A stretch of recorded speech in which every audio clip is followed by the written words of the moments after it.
Digital Africa Media presents Everything Digital with Faith History. Welcome to today's Everything Digital, the show where we bring you everything cool, everything hip, and yes, that's right, everything that is digital in your world today. And as always, I'm your hostess with the mostest, Faith History Inside, and I will be your digital guide on this series. So today we're going to be talking about something that is very necessary right now in these days and times, and that is the first steps to becoming a global brand. All right, so I think that you need to become a global brand because, you know what? Just because we're sitting in Nigeria doesn't mean you can't be selling to someone in China or India or the US or the UK. In fact, many of you already are. And how to cement your brand and take that brand to the next level is what we're about. And that's what we'll be about for the next few weeks. So that's our new series. And I appreciate you joining us. In line of appreciation, I just want to say that on our Shukran page, if you don't know what our Shukran page is, I'll tell you in a sec. But on our Shukran page, a couple of people, an anonymous person and also an Esther, that name is strong, an Esther tipped us. So I really want to thank you for your support, for tipping us for the show. I really appreciate it. And if you're listening and you'd like to tip us, it's so easy. What you need to do is just use this link. Go to useshukran.com /CR /eDigitalAfrica. Again, the link is useshukran.com /CR eDigital Africa. This is to support our ministry so that we can continue to do the show and continue to expand and allow other people to benefit from the show. Okay, Shukran is spelled SHUKRAN. Again, that's SHUKRAN. And Shukran is basically a platform. It's a digital platform that we've partnered with in order to receive donations from people like yourselves who listen to the show, who love the show, who benefit from the show, and who want the show to continue. So if you have a brand yourself or you're a content creator and you want people to donate to you, use Shukran. All right, that's shukran.com, and then set up your account, and then you'll be able to share it the way we just did. All right, you like that? All right, let's go ahead and continue with the show. So on today's topic, for years, we've all heard that the world is a global village. What does that even mean? Global village. What does that even mean? Is it a village or a global village? By now you should know already. You have a brand, right? And if you haven't listened to our show on branding, you should check the show notes. Go to eDigitalAfrica.com and check the podcast, and you'll be able to find the show on branding. Now, this brand of yours is probably still limited to an area or location, right? You're in Yanokbaja, you're in Lekki, you're in Abuja. Like, you are limited to your location, or at least you feel like that in your head. And I'm here to tell you that, you know what? You're not. You have access to the remaining 7 billion people across the world from where you are. And that's the power of digital that we all have right now. The power to reach whomever, wherever. And you should know that they will only know that you exist if you play your cards right and you reach out to them. All right. And in this series, we want to tear down and unpack this topic in all of its aspects. I can't speak. And in this series, we want to tear down and unpack this topic in all of its aspects. So for now, let's jump into the first things to consider when you want to become a global brand. And first off, what is a global brand? It's a brand that is not limited by location, time zones, or movement restrictions, i.e. lockdown. And it's visible to the blind, audible to the deaf, and you really need to take your brand to that level where it can operate without all these restrictions or limitations. I mean, that is the dream, isn't it? That one day you guys will be listening to me. I'll be beaming to you from Bali, Indonesia. Why Bali, Indonesia? It's just on my bucket list. All right, guys, let's go to a quick break. When we come back, we'll talk some more about what you need to be looking at for your own global brand, to turn your brand to global, what do you need to start thinking about? What are the what's the checklist that you need to create so that you can start checking it off your list one at a time as you achieve these goals? All right. You're listening to Everything Digital, the show. My name is Faith History, your host, and I'll be right back. And we're back. So, still in line with what we were talking about, my name is Faith History. Thanks for joining us. If you're just joining us from the top, we are talking about taking your brand global. So you're joining us with Becoming a Global Brand, the series, and the first step to becoming that. This is the Everything Digital Show brought to you by MTN and eDigital Africa. And my name is Faith History, your host and your guide, your digital guide, that is. Okay, so we started talking about the things that you need to consider when you start your journey to becoming a global brand. Number one, customer behavior across markets. So you want to know what the customers are like in the various markets that you want your brand to be known in. You want to know what their local buying habits look like. What are the similarities and differences between the markets that you already operate in and those new ones? Those are the questions you need to ask yourself. And those are the questions you need to ask our friend of the internet, Google. Yes. So go ahead and do your search, do deep research, write down your observations, blogs, read forums, just check out, ask on Quora as well. I love Quora. Who else loves Quora out there? Ask on Quora. If you don't know what Quora is, it's spelled Quora, and it's literally a global thinking and thought and content and blog site where everybody brings questions and other people answer it, and it's being answered by real people. And so this is even a question that you can pose out to your other Quorans, and you can hear from the people who live in those markets. Your positioning, number two. Who are your competitors in those markets? What makes you different from them? If there are no competitors there, find out why. There may be a law that prohibits you from bringing your service or product there, so you need to check that out. Or something that has killed previous competitors' businesses there before, so you need to think about that in your positioning. So that's our number two. Number three, what does your brand name translate to in their language? Here in Nigeria, some words in Igbo language mean something different in the Yoruba language or even in Pidgin and vice versa. So you don't want to shoot yourself in the foot by entering with a name or logo that probably means something offensive in this new market. So you want to look out for that as well. Imagine how many people are still, refusing to learn how to code with Python because they have a problem with the animal itself. They're like, that snake, Python, and I have to learn a code called Python. No way. I'm not going global. I don't care. I could be making tons of money, but who cares? Anyways, also speaking of culture translation, colors and numbers, they also matter. I know that in China, they have some notations and hidden meanings for certain colors and numbers. And if you don't know this and you launch your product with this color, it might be a color that has a negative connotation on it, then, your brand name might even have an unlucky number. You've already failed because nobody will buy from you. And then you'll be wondering why your ads aren't working. Nobody's checking you out. Is it because they don't understand the language? Is it because you don't understand their language? It might be a cultural thing. Here's another thing. You might even get banned, when you're just trying to penetrate a new market digitally, they'll block your IP address. So that's something else to think about. Are you able to exist digitally in that country? We're in Nigeria, and a lot of times, there are countries that have blocked our IP addresses. You know what I'm talking about. And it's not only for when you want to watch videos or whatever. Sometimes it's also when you want to browse and cut across other markets. So you need to think about those types of limitations. Another limitation is a name limitation. So it's quite personal. I've had to change the name of my brand, from something limiting to a much broader one. So when I first started 5 years ago, the show was Everything Digital NG, right? So Everything Digital NG. I was just like, oh yeah, everything is digital in Nigeria.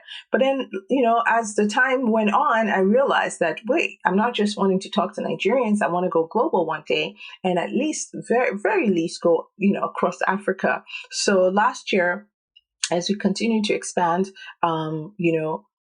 we changed to that to that mindset. Using that mindset, we changed to eDigital Africa, and this was just to give ourselves a bigger brand. All right, so now check out your name, and let's go back to you now. We talked about me. Let's go back to you. So check out your name and see if you need to adjust it to accommodate a broader scope that you may be entering into. And this might be a scope that you plan to enter into in the next 5 years or the next 10 years. So just think out, allow your mind to wander, allow yourself to dream of what what you want to expand into, what you expect your brand to grow into. And then once you've had that dream, write it down, so that, for instance, if you started out your brand calling it a little Baba Sarah, and then, you decide that, wait, little Baba Sarah is not going to work, I need to be Baba Sarah, like it's got to be big, or it's got to stand on its own. You might want to remove the little, and then, you can expand, right? So you might want to move from, it might be an idea that you have to move from just writing, from your writing services, copywriting services, to doing voiceovers and even doing more of those types of things as a creative. So just think about that. And then number 5, partnerships. Penetrate a particular terrain. You can find out who are already influential there and partner with them. That way you're not necessarily starting from the ground up. It's again a referral. It'll be good if it's a complementary brand, or a brand that you're familiar with, or a brand that shares the same target audience with you, right? So it's not every time you break in that you have to start from scratch. You want to ride on the waves that others have created, right? That's a surfing reference. And speaking of that, when I lived in SA, right, like South Africa, I lived there for about 7 years. And one of the big mistakes that I made when I went starting with my production company, Faith History Productions, is I didn't partner with any local brands. Like, I didn't partner with anyone who had already started something. That would have really made a major difference. I started from the ground up. I built a team from the ground up. It was so difficult. And in a new market, and a market that I didn't understand any of the 11 languages, 11 languages, I mean, it was just nutters what I was doing. And if I had to do it again, I would say partner. I'm telling you, partnerships are amazing if you get the right partnerships and you do it the right way and at the right time. Domain names and websites. My number 6. So you've got a .com website, but as a business, you want to break into the UK or Canada where they use .co.uk or .ca. Keep this in mind. You might need to add new domain names and then you redirect that to your main website, or even just create specific content for those particular domains, and that's so easy, right? We can talk about that later. That is the easiest thing. Just go to your normal domain name, seller, whether it's GoDaddy or whoever you're working with, iPage or, whoever, Bluehost, lots of them. Just look for a domain name. Whoever has sold you the first one, go ahead and ask for the one with the new URL, with the new country URL, so country specific URL, so .co.uk. You already got .com, just add that to it. It'll probably cost you another $20 or so per year, so go ahead and do that, or even less. It could cost you about $10, less than $10 a year to do. 7, logistics and payments. Okay, so I've put these two together because not every business will require physical movement of products, but every business needs a means of payment, right? You want to collect your payments. And if you're going to operate in a particular market, you need to know what the payment options are available in those areas. Very obvious example is that PayPal, right? It's not available in Nigeria. However, sometimes you're doing business, like recently I was doing business with an animator in Russia. I'll have to kill you. No. Anyways, and I had to send, her PayPal, money via PayPal. So guess what? I couldn't send through Nigeria, but I had to send it using my US PayPal. What if I didn't have a US PayPal? Like all these things. And if you know the wahala I had to go through to even set that whole thing up. So a lot of us are listening and we're like, oh, you're lucky. You got to set up a US PayPal. How do I do that? Well, that's a story for another day. In the meantime, what you need to be thinking about is you need to utilize our payment technology. There are lots of them. And if you didn't know already, Nigeria is actually at the forefront when it comes to fintech and payments technology. Even the US hasn't caught up with our financial technology, securities, and structure. Can you imagine that? If you haven't already, check out our website for the article that we wrote on the 2020 Social Media Week in Lagos, where we highlighted some other amazing stuff like this one, which was mentioned by the CEO of GT Bank, Sheikh Baje. So when I say it was mentioned, he mentioned it at Social Media Week Lagos. And he specifically said that Nigeria is at the forefront when it comes to fintech, that's financial technology, and payments technology. So when you hear names like Flutterwave, then Paga, those are those are different financial platforms where people can get paid and get paid across the world, right? From Nigerian businesses or to Nigerian businesses. So you need to understand the payment structure of that market that you're going into.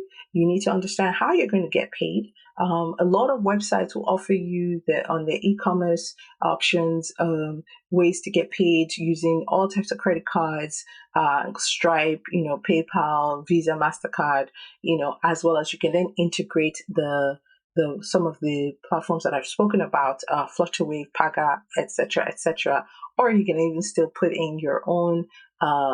If you go to your local bank, you can open a domiciliary account, which will help you gather dollars, euros, those types of foreign currency, and then you can put in your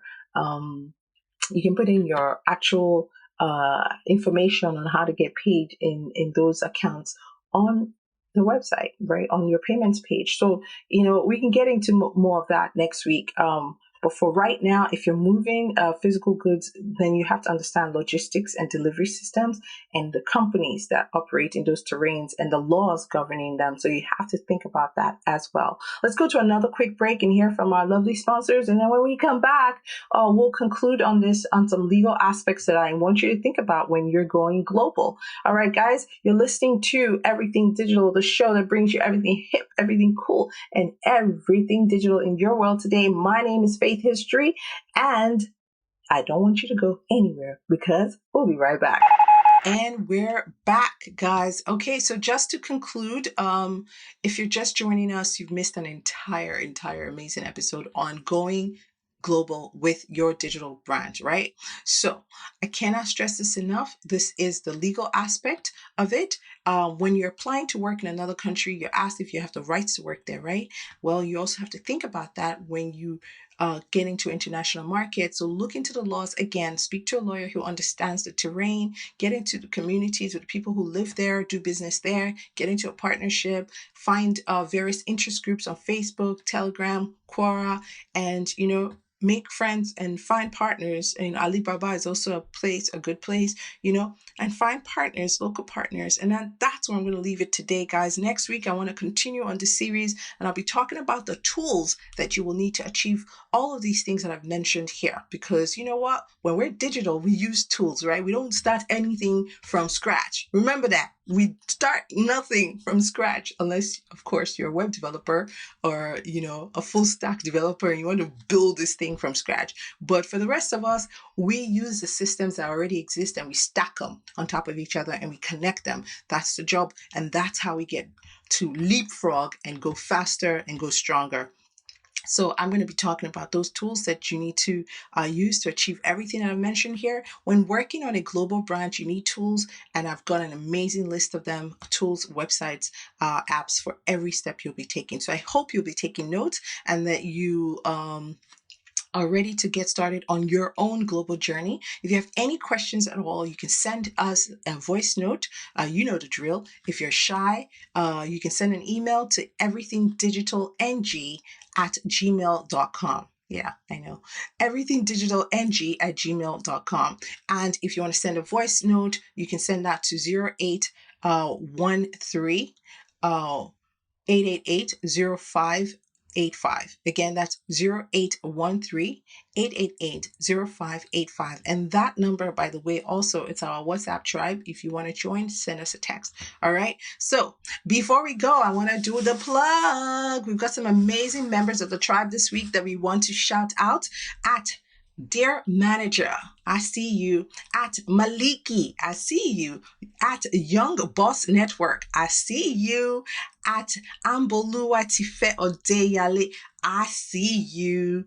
At Official Rega, I see you. You guys are wonderful. The team and I are working on a course that teaches you better ways to monetize your digital influence and your knowledge, especially on social media. Would you like to learn that, guys? Please email yes to everythingdigital@gmail.com. Just email the word yes, I want to learn to monetize, to everythingdigital@gmail.com. I want us to find out how many of you want to learn about this topic so that we can create an e-course for you. It's going to be video. It's going to be wonderful. Guys, that's the show for today. I love bringing it to you as always. You can reach me at Faith History on Instagram, Twitter, and of course, you can reach the rest of my team at eDigital Africa everywhere online. Okay, guys, until next time, it's goodbye for now from me, your girl, Faith History. Toodles! For more on this topic, visit